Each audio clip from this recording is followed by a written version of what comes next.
সেহেরিস খানিকটা অবাক হয়। সে চুপচাপ বিছানায় শুয়ে পড়ে। আর এদিকে আয়ান সোফায় বসে বসে অনেক রাত পর্যন্ত ল্যাপটপে কাজ করতে থাকে। মূলত গোলজার মাহমুদের ব্যাপারে কিছু তথ্য পেয়েছে সে, সেটা নিয়ে ঘাটাঘাটি করতে থাকে। তারপরে সে সোফায় শুয়ে পড়ে। পরের দিন সকালে আয়ান ঘুম থেকে উঠে দেখে সেহেরিস ঘরে নেই। সে রীতিমতো অবাক হয়। সে এবার ওয়াশরুমের দিকে যায়, না, এখানেও সেহরিস নেই। এবার সে দৌড়িয়ে সিঁড়ি দিয়ে নিচে নামতে নামতে বলে, সেহরিস, এই সেহরিস। সেহরিস তখন রান্নাঘরে ছিল, আর শিফা, অন্তু আর শিহাব সোফায় বসেছিল। আয়নের প্রশ্নের উত্তরে শিফা বলে, ভাবি রান্নাঘরে আছে। আয়নের এবার রাগ হয়। সে রান্নাঘরে গিয়ে সেহরিসকে হাত ধরে টেনে নিয়ে যেতে থাকে। আরে কি করছেনটা কি, হাত ছাড়েন। কে শোনে কার কথা। আয়ান সেহরিসের হাতটা শক্ত করে ধরে টেনে নিয়ে যাচ্ছে। সেহরিস প্রচণ্ড চেষ্টা করছে ছাড়ানোর, কিন্তু কোনো মতে সে পারছে না। আয়ান, আমার লাগছে, প্লিজ হাতটা ছাড়ুন। কে করছেন কি।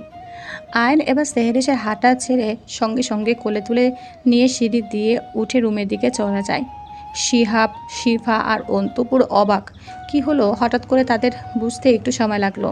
শিফা এক দৃষ্টিতে আয়ন আর সেহরিসে যাওয়ার পানে তাকিয়ে আছে। তা দেখে অন্তু বলে, কি ম্যাডাম, তুমিও কি কোলে উঠবে নাকি? এমনভাবে তাকিয়ে আছো কেন? তোমার জন্য তো আমি আছি। শিফা এবার বিরক্ত হয়ে সে বলে, চুপ করেন তো অন্তু, নির্লজ্জ কোথাকার। আমি কি বলেছি আমি কোলে উঠব? আর আমার আপনার কোলে ওঠার এত শখ নেই। অন্তু একটা ডোন্ট কেয়ার ভাব নিয়ে বলে, সময় হোক দেখা যাবে কার কোলে কে ওঠে। শিফা এবার চোখ রাঙিয়ে বলে, অন্তু বাড়াবাড়ি করছেন কিন্তু। হুম হুম, সময় হলে সব দেখা যাবে। শিফা এবার রেগে সেখান থেকে চলে যায়। এদিকে আয়ান সেহরিসকে রুমে নিয়ে এসে তাকে বিছানায় ফেলে দেয়, দিয়ে বলতে থাকে, আমি একবার বলেছি না ঘর থেকে বের হবে না, তাহলে কেন গিয়েছিলে? সেহরিস এবার প্রতি উত্তরে বলে, আমি ঘরের মধ্যে বন্দি থাকতে পারবো না। আমি আপনার বিয়ে করা বউ আয়ান, কোনো পুতুল নই যে আপনার আমাকে ঘরের মধ্যে বন্দি করে রেখে দেবেন আর আপনি যেটা বলবেন আমাকে সেটাই শুনতে হবে। আয়ান রেগে যায়। সে বলে, তুমি আমার বিয়ে করা বউ বলেই আমার সব কথা তোমাকে শুনতে হবে। It's my order. দেখেন আয়ান, আমি চাইলেও এখান থেকে আর পালিয়ে যেতে পারবো না। তো প্লিজ আপনি আমাকে রুমের বাইরে বের হতে দিন। আমি সারাদিন একা একা রুমের মধ্যে কাটাতে পারবো না। আয়ান কিছু একটা ভাবলো, ভেবে বলল, ঠিক আছে, কিন্তু কোনো অকাজ করলে তার কি পরিণতি হবে তুমি ভালো করেই জানো সেহরিস। সেহরিস আর কিছু বলল না। এদিকে আয়ান ওয়াশরুমে চলে যায় ফ্রেশ হতে। সেহরিস আবার নিচে রান্নাঘরে চলে যায়। কিছুক্ষণ পর আয়ান ওয়াশরুম থেকে বের হয়ে ড্রেসিং টেবিলের সামনে চুল সেট করতে থাকে। হঠাৎ করে তার চোখ চায় ড্রেসিং টেবিলের সাইডে থাকা একটা ছোট্ট ক্লিপের ডিজাইনটা ঠিক ওই ব্রেসলেটের মতন, যে ব্রেসলেটটা আয়ান সেহরিসকে দিয়েছিল।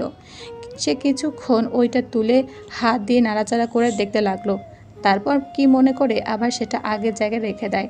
সে এবার রেডি হয়ে তার ফোন আর ল্যাপটপ নিয়ে নিচে আসে। এসে শিহাবকে বলে, আমার ফোনটা খারাপ হয়ে গেছে, কোনো মতেই অন হচ্ছে না। তুই এই ফোনটা যত তাড়াতাড়ি সম্ভব ঠিক করে আন। শিহাব মাথা নেড়ে বলে, ঠিক আছে। মিস জেনি আর সেহরিস মিলে টেবিলের ওপর ব্রেকফাস্ট সাজিয়ে তাদেরকে ডাকে। আপনারা সবাই ব্রেকফাস্ট করে নিন, টেবিলে চলে আসুন। সবাই বসে পড়ে টেবিলে। সেহরিস আর মিস জেনি সবাইকে খাবার সার্ভ করে দিচ্ছে। হঠাৎ আয়ান বলে ওঠে, তুমিও বসে পড়ো। সেহরিস বলে, না, আপনারা সবাই খেয়ে নিন, আমি আর মিস জেনি পরে খেয়ে নেব। আয়ান এবার চোখ রাঙিয়ে সেহরিসকে বলে, বসতে বলেছি, চুপচাপ বসে খেয়ে নাও। সেহরিস আর কোনো কথা না বলে বসে পড়ে। সে মিস জেনিকে বলে ওঠে, আপনিও বসে পড়েন, খেয়ে নিন। না, আপনারা সবাই খান, আমি পরে খেয়ে নেব। সেহরিস শুনল না, তাই বাধ্য হয়ে মিস জেনিও খেতে বসলো। সবাই মহা আনন্দে ব্রেকফাস্ট করছে। মিস জেনি ভাবছে, আজকে অনেকদিন পর বাড়িটা একটু জাঁকজমকপূর্ণ হয়েছে। আয়ানরা সবাই অফিসে চলে যায়। অফিসে গিয়ে যে যার কাজে ব্যস্ত হয়ে আয়ান হঠাৎ শিহাবকে ডাকে, বলে, যা, তোকে কয়েকদিনের জন্য ছুটি দিলাম, বিয়েটা ধুমধাম করে করে নে। শিহাব কি বলবে কোনো ভাষা খুঁজে পাচ্ছে না। আয়ান বলে ওঠে, কিছু বলতে হবে না, যা। আর হ্যাঁ, আমার ফোনটা যত তাড়াতাড়ি সম্ভব ঠিক করে নিয়ে আয়। শিহাব বলে, ঠিক আছে, চেষ্টা করছি। আমি ততদিন অফিসের ফোনটা দিয়ে কাজ চালিয়ে নিচ্ছি। তুই চেষ্টা কর তাড়াতাড়ি ফোনটা ঠিক করার। আমার মামার সাথে কিছু দরকারি কথা আছে, আর ফোনের সিমটাও খোলা হয়নি। ওই সিমটাতেই নাম্বার আছে। অফিসের ফোনটা চেঞ্জ করার ফলে মামার কাছে ওই ফোনের নাম্বার নেই। তুই চেষ্টা কর তাড়াতাড়ি ফোনটা ঠিক করার। শিহাব মাথা নেড়ে খুশিতে নাচতে নাচতে চলে যায়। আয়ানের বাড়ি আসতে প্রায় অনেকটা রাত হয়ে গেছে। ডোরবেল বাজাতে সেহরিশ দরজা খুলে দেয়। সে খানিকটা অবাক হয়, কারণ প্রতিদিন মিস জেনি দরজাটা খোলে। আয়ন ভেতরে ঢুকতে সেহরিশ বলে ওঠে, আপনি গিয়ে তাড়াতাড়ি ফ্রেশ হয়ে নিন, খুব খিদে পেয়েছে। এত রাত করে কেউ বাড়ি আসে? দেখেন তো কয়টা বাজে, প্রায় 12টা বাজতে চায়। আয়ন খানিকটা অবাক হয়, শান্ত কণ্ঠে বলে, তুমি খাওনি? সেহরিশ মাথা নিচু করে বলে, না, আসলে আপনার জন্য ওয়েট করছিলাম। আয়ান আর কিছু না বলে সে সোজা উপরে গিয়ে তাড়াতাড়ি ফ্রেশ হয়ে এসে খেতে বসে। তারা দুজন একসাথে খেয়ে রুমে চলে আসে। সেহরিশ গিয়ে বিছানা শুয়ে পড়ে। আয়ান সোফায় শুতে যাবে, তখনই সেহরিশ বলে, আপনার যদি সমস্যা না থাকে তাহলে বিছানায় শুতে পারেন। আয়ান কোনো উত্তর দিল না, সে সোফায় শুয়ে পড়ল। মাঝরাতে কারোর পড়ে যাওয়ার শব্দ শুনে সেহরিশ তাড়াতাড়ি করে ঘুমের মাঝে উঠে বসে সে তড়িঘড়ি করে লাইট জ্বালায়। লাইট জ্বালাতে দেখে আয়ান সোফা থেকে ধপাস করে পড়ে গিয়েছে নিচে। আগের দিন খুব কষ্ট করে আয়ান সোফায় ঘুমিয়েছিল। সে কোমরে হাত দিয়ে বসে আছে। আয়ানের মুখের এক্সপ্রেশনটা দেখে সেহরিশ হাসবে না কাঁদতে ভেবে পাচ্ছে না। আয়ান গম্ভীর কণ্ঠে বলে ওঠে, এমনভাবে না বসে থেকে এখানে এসে আমাকে ধরে তো তুলতে পারো। সেহরিশ এবার তাড়াতাড়ি গিয়ে আয়ানকে ধরে সোফায় বসিয়ে দেয় আর বলে, বললাম আমার সাথে বিছানায় শুতে। ইগো নিয়ে সোফায় শুতে গেলেন। কেমন শুয়েছেন তেমন পড়েছেন, ঠিকই হয়েছে। তাই কদিন আগে তো খুব আমার থেকে দূরে দূরে সরে যেতে চাইছিলে, এখন আবার একসাথে বিছানায় শুতে বলছো। বাহ, ভালোই উন্নতি হয়েছে তো দেখছি।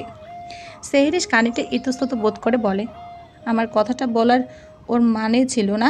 ধুর, আপনি যা। কি আমি কি? সেহরিশ মুখ বাঁকিয়ে বলে, নির্লজ্জ। তাই নির্লজ্জ আমি নাকি তুমি? আমি তো তোমাকে বিছানায় শুতে ডাকিনি।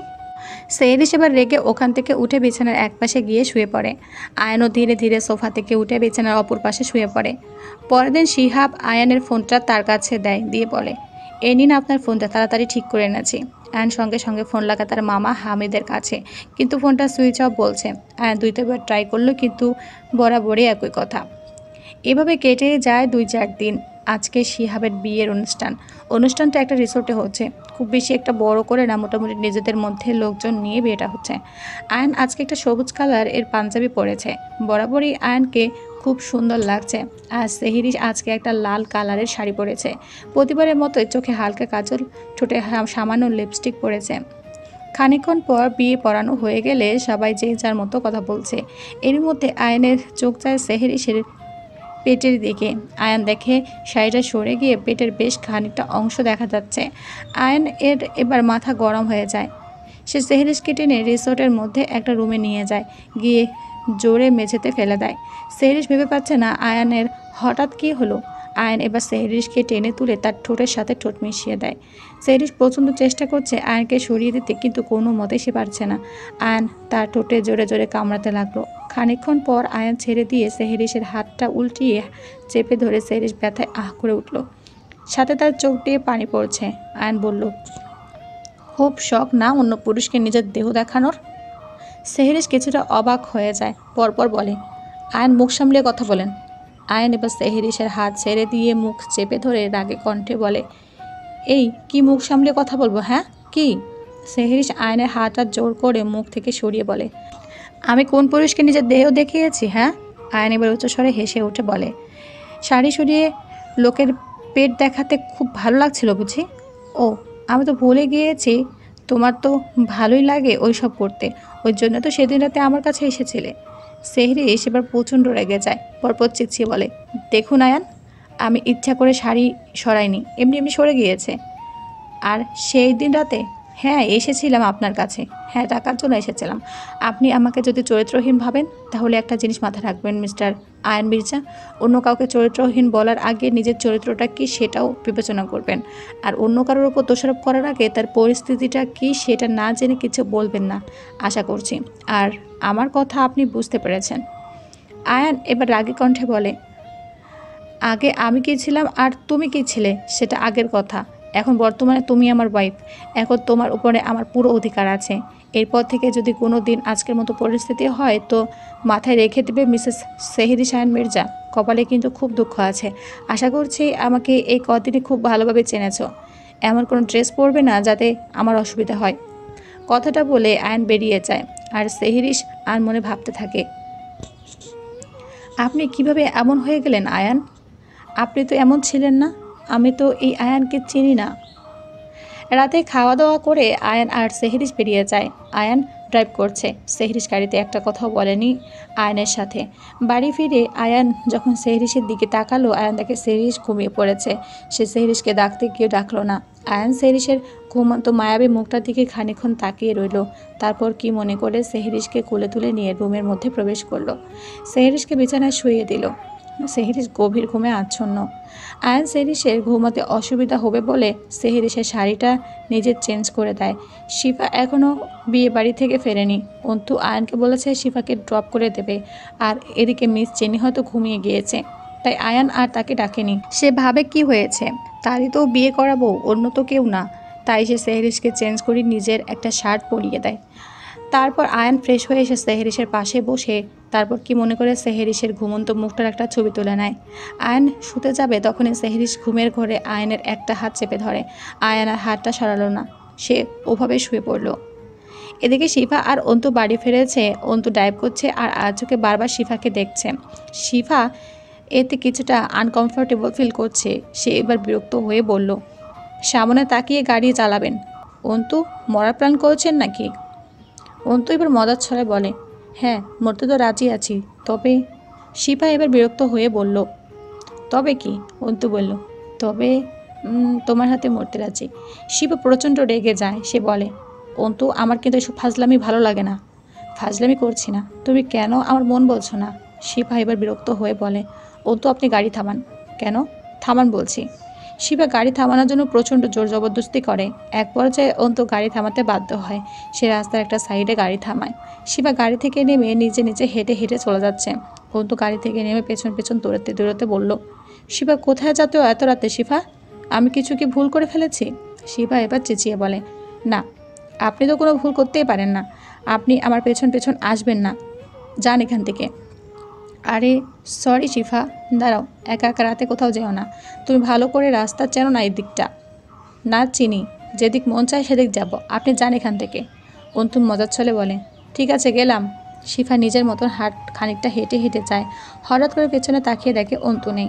তখন একটা বাইকে দুজন ছেলে এসে শিফার চারপাশে পায়চারি করছে আর এটা সেটা বলে টিচ করছে। শিফা খুব ভয় পেয়ে যায়। তখনই বাইক থামে এবং একজন ছেলে এসে বলে, কি ম্যাডাম, এত রাতে একা একা কোথায়? দেখুন, আপনারা যান এখান থেকে, নয়তো কিন্তু। অপর একজন ছেলে বলে ওঠে। নয়তো কি? শিফা ভয়ে ভয়ে বলেছে, খুব খারাপ হবে কিন্তু। একজন ছেলে, তাই? খারাপে কি দেখেছো? দাঁড়াও, আমি দেখাচ্ছি। বলে সে শিফার কাছে গিয়ে শিফার গলা থেকে ওড়নাটা টেনে খুলে নেয়। শিফা সঙ্গে সঙ্গে নিজেকে আড়াল করার চেষ্টা করে। ছেলেটা এবার শিফার দিকে এগোতে যাবে, তখনই একটা হকি স্টিক নিয়ে ছেলেটার হাতে বাড়ি মারল অন্তু। তোদের সাহস তো কম নয়, বলে অন্তু সেই ছেলেটাকে প্রচণ্ড মারতে থাকে। তখনই অন্য একজন ছেলে শিফা এর কাছে গিয়ে ওর গলায় চাকু চেপে ধরে শিফা অন্তুকে বলে, চিৎকার করে আর ভয়ে কান্না করে দেয়। এদিকে অন্তু সেই ছেলেটা মেরে মেরে প্রায় আধমরা করে দিয়েছে। অন্য ছেলেটা বলে, ছেড়ে দে বলছি, নয়তো এই মেয়েটাকে দুনিয়া থেকে বিদায় করে দেবো। অন্তু শিফার কান্নার আওয়াজ পেয়ে পেছন দিকে তাকায়। পেছনের দিকে তাকিয়ে সে অনেকটা ভয় পেয়ে যায় এবং বুকের ভেতরটা ঢক করে ওঠে। অন্তু ভয়ে ভয়ে বলে, ছাড়, ছেড়ে দে ওকে, নয়তো খুব খারাপ হবে কিন্তু। ছেলেটা শিফা এর গলার চাকুটা আরও জোরে চেপে ধরে। শিফা ভয়ে চিৎকার করে ওঠে, এই মেয়ে, চুপ কর বলছি, নয়তো চাকু চালিয়ে দিব। শিফা কোনো রকম ভয়ে মুখ বন্ধ করে, কিন্তু চোখ দিয়ে তার অনবরত পানি পড়ে যাচ্ছে। অন্তু বলে, ওর গায়ে যেন একটা আঘাত না লাগে, আমি ওকে ছেড়ে দিচ্ছি, হকি স্টিকটা ফেলে দে। অন্তু হকি স্টিকটা দূরে ছুঁড়ে ফেলে দেয়। ছেলেটা শিফাকে নিয়ে অন্তুর কাছে গিয়ে শিফাকে ঠেলে দিয়ে অন্য ছেলেটাকে নিয়ে চলে যায়। শিফা ভয়ে অন্তুকে জড়িয়ে ধরে। অন্তু অনেকটা ভয় পেয়ে গিয়েছিল। অন্তু বলে, তোমাকে আমি বলেছিলাম একা একা যেও না, তোমার যদি কিছু হতো তাহলে আমি কীভাবে বাঁচতাম বলো? শিফা অন্তুকে জড়িয়ে ধরে অনবরত খেতে যাচ্ছে। অন্তু শিফাকে খানিকক্ষণ জড়িয়ে ধরে থাকে। শিফা ফুপিয়ে ফুপিয়ে বলে, আমি বুঝতে পারিনি অন্তু এমন হয়ে যাবে। অন্তু এবার বলে, আচ্ছা রিল্যাক্স, কিছু হয়নি, চুপ করো, আমি আছি তো। এই আমি আছি তো কথাটা বলাই শিফা অনেকটা ভরসা পেল। অন্তু এবার শিফাকে ছাড়িয়ে খানিকটা সামনে গিয়ে শিফার ওড়নাটা তুলে শিফার গায়ে জড়িয়ে দেয়। চলো গাড়িতে বসবে, অনেক রাত হয়ে গেছে, বাড়ি ফিরতে হবে তো। শিভা মাথা নেড়ে সম্মতি জানায়। তারপর তারা বাড়ির উদ্দেশ্যে রওনা দেয়। গাড়ির মধ্যে অন্তু বলে ওঠে, এই ব্যাপারে কাউকে কিছু বলার দরকার নেই, নয়তো অযথাই সবাই টেনশন করবে। ব্যাপারটা আমার আর তোমার মধ্যেই থাক। শিবা কিছু বলে না। অন্তু তাদেরকে মুচকি হাসে। শিবাকে বাড়িতে ড্রপ করে দিয়ে সেও চলে যায়। শিবা সারা রাত ঘুম আসলো না। ভোরের দিকে তার চোখটা লেগে আসলো।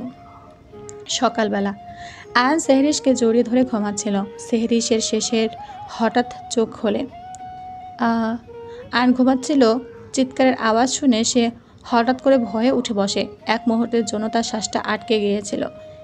কি কি কি কি হয়েছে, কি হয়েছে? সেহরিশ চেঁচিয়ে বলে, আপনি আমাকে জড়িয়ে ধরে ঘুমাচ্ছিলেন কেন? আয়ান জোরে জোরে নিঃশ্বাস নেয়।